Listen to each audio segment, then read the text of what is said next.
Somehow this chapter slipped in. Busy doesn't mean productive. You know this already. It's not about the amount of work that you do, but the quality of work that you deliver. Is it tied to your core values, etc.? We've discussed this.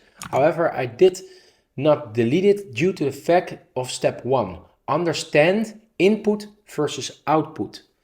Step one out of the 3 steps, because step 2 is more build a morning routine, and step 3 is replace unwanted inputs. Step 1 is the most important one, and that's you have a cognitive, like a learning capability, a bandwidth, so to say, maximum.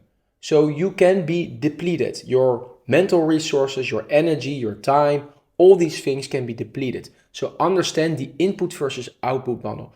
In other words, try to limit the input as much as you can, and therefore you increase your output.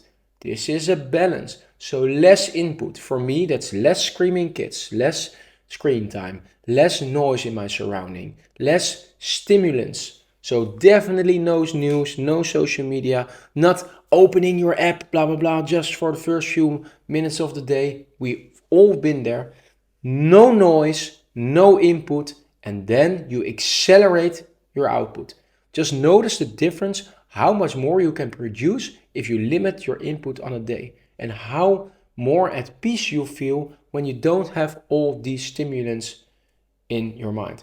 So change your inputs, replace these unwanted inputs, change them, for example, into books, audiobooks, podcasts, all these productivity things, mindful content, whatever your heart desires, so to say. But you can also, so not only limit your inputs, but you can also change your inputs to something that's an input and an output as well. So for example, listening to an audiobook. It's input in the form of sound, but it's also helping you learn something about a topic. So yeah, that's pretty much it, what I wanted to tell about busy not meaning productive. In other words, you always feel like, I've done 1,000 things. These are just the stimulants firing at you, but no production is coming out of your hands.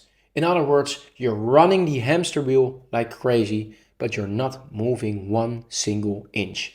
So get out of this hamster wheel of all these inputs and start becoming more productive in whatever area you want of life. Production could also be building deep social relations. It doesn't have to be always work. That's just one tiny reminder. So yeah, that's a wrap. Let me see what we've got next. Tools which you will probably never use. That sounds interesting.